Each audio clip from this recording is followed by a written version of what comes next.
bad thing today, Right. but It's a festive all the period.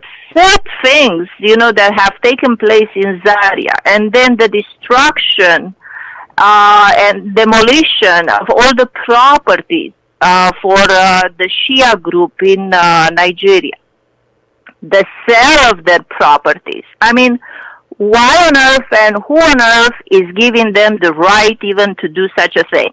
It is as if you don't belong to our group, then you do not have a place in Nigeria.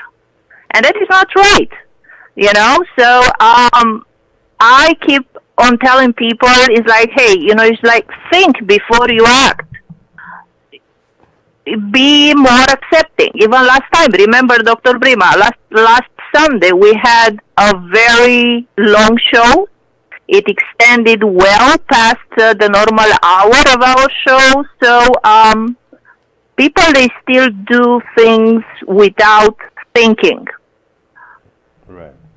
The army does things without thinking. Now, do we expect the army to really think? No. They are trained to shoot.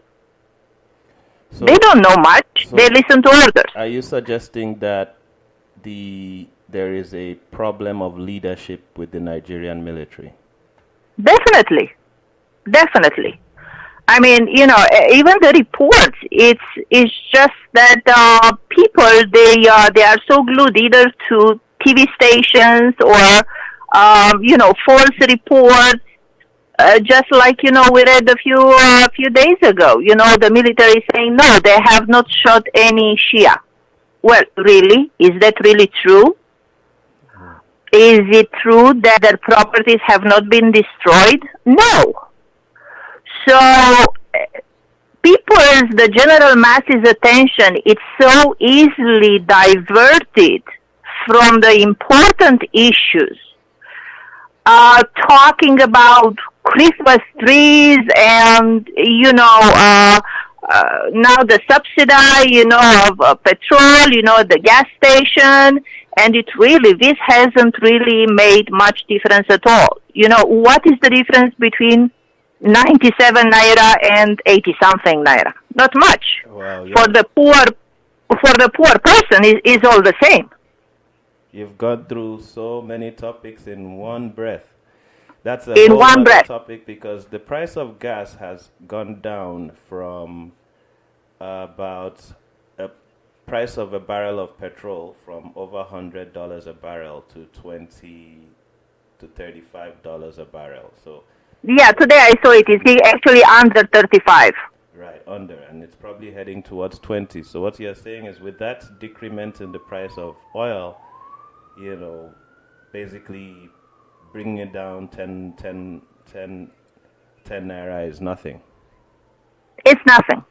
For the normal, regular person, that is nothing. Because how much is the monthly salary of a normal, regular person? Can we even talk about middle class in Nigeria in the first They have place? to sell oil for a certain amount of money so that they can make some profit from oil to run the country, because this is so basically the government is making money from the people on oil to run the country. Well, maybe if they are going to reduce from their own expenses, maybe, they can allocate, that money towards something else so that the poor people can enjoy too. So basically, in your perspective, there need to be more rewards for the poor people. Right now, you have the National Assembly. They are still allocating cars of millions of dollars to themselves.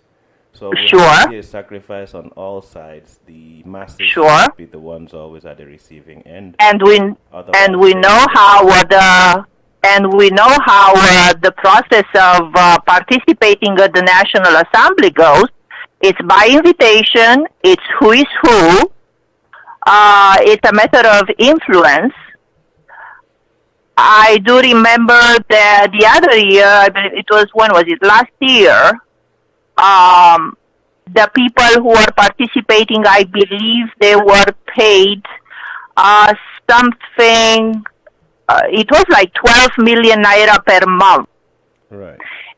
and it was only costing at about $75,000. Okay, which is in dollars is not really much, but in Nigeria, that amount of money is ridiculously high. Why on earth would they be paid? They want to participate in the National Assembly. They want to contribute to the welfare of the country. They should even volunteer Right. time and work and to participate in the National Assembly. That But what does it show you? is very interesting because many of us volunteer our time and money in the private sector to try to keep Nigeria working. So why they should be doing it at such a profit while Nigerians are suffering. Now, before let's stick with Let's go back. Yeah, let's go back. We've kind of drifted. So back to the military. The military. What do you feel about the promise of the deadline? And then there was a particular breaking story that you shared with me, and I'd like your thoughts on that. Which is, you shared with me the story about burning Sambisa Forest. What are your comments on that? Well, of course, as I said, earlier, military doesn't think. They just go. They don't have the appropriate training. They are well underpaid. So to the military, it's not a matter of being educated, of thinking, of analyzing things. What they were trying to do was to meet the Buhari deadline of December. Okay, but the thing is, one, that deadline, forget about it. That's absolutely out of the question.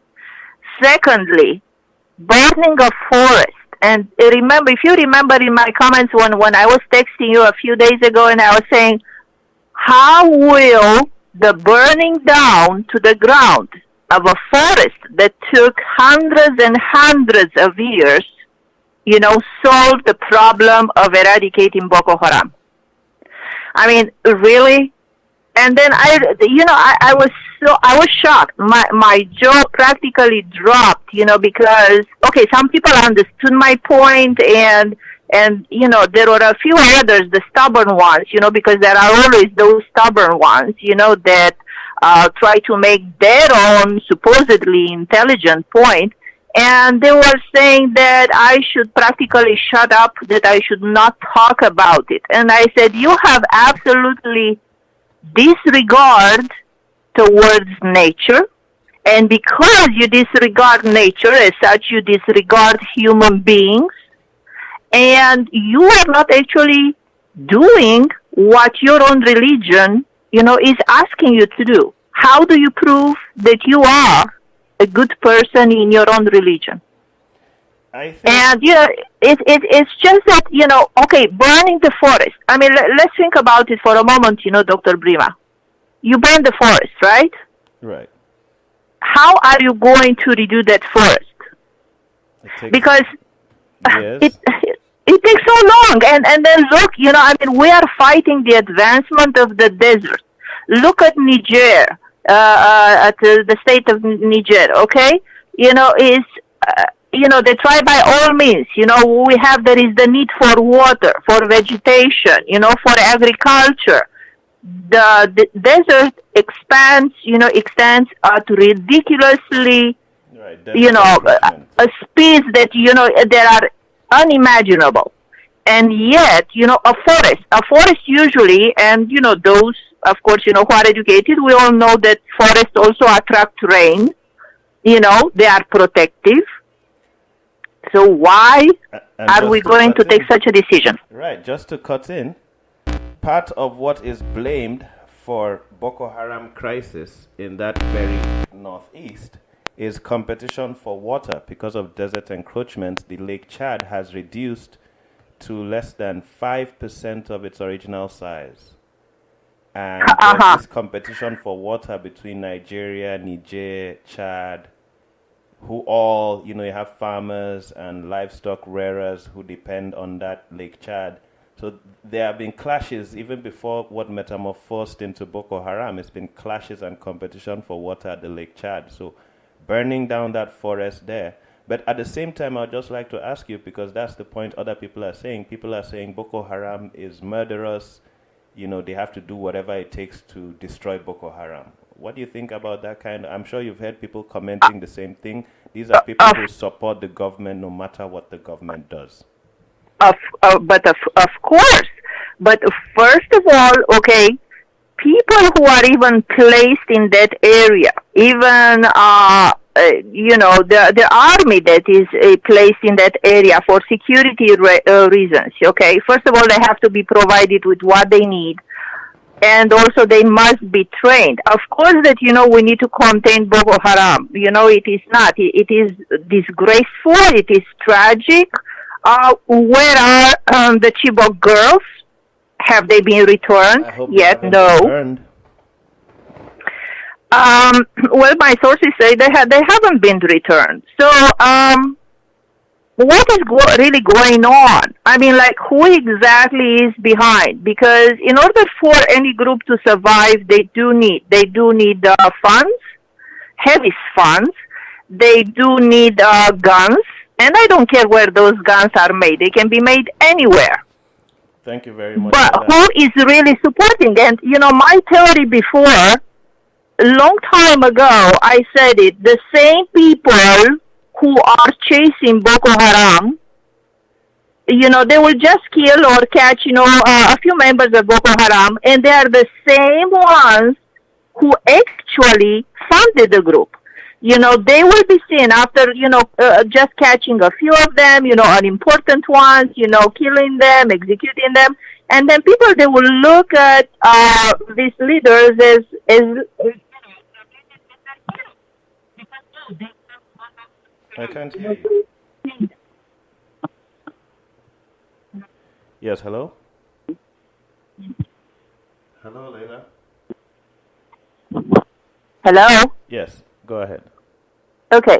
So you understand, the same people who are funding Boko Haram, they are the same people who are chasing Boko Haram, catching a few members, executing them, and then the regular masses will look at them and see them as heroes. Saying that until they get the sponsors of Boko Haram, this technical defeat is not real. Exactly. Until they really catch the sponsors, until they are really at the top. I'm not talking about the face, who they put in front of a TV camera, to send the message as if it's coming from Boko Haram. It's the same like Osama bin Laden. Right. Was Osama bin Laden really behind everything? No, he was just the face. Right. So, how it's between the strategic and tactical. Exactly. So you also, Dr. Brima? Foot soldiers are even forceful recruits. The people that they are killing and capturing every day are forceful recruits for Boko Haram. But there's the original strategic structure behind Boko Haram, which financial aspects. Yes. Now, Dr. Brima, you, in your quality as a medical doctor, you know very well that in order to cure a disease, you need to go to the root of it. Right. And that means to actually eradicate it at cell level. Well, it's the same with this. Right. And what surprises me is that people, instead of really thinking, they are very fast and say, oh, okay, they have done their job. Oh, let us burn the forest. Absolutely. That's absolute stupidity. And as I always say, you can't fix stupid. Burning the forest is in violation of several United Nations regulations, which bar unwanted and unnecessary civilian casualties and destruction of the ecology. I was reading that in an article today. But there are so many environmental protection conflict regulations by the United Nations, whereby you should not destroy anything that cannot be, that it will take months to years to recover? You cannot. You cannot recreate a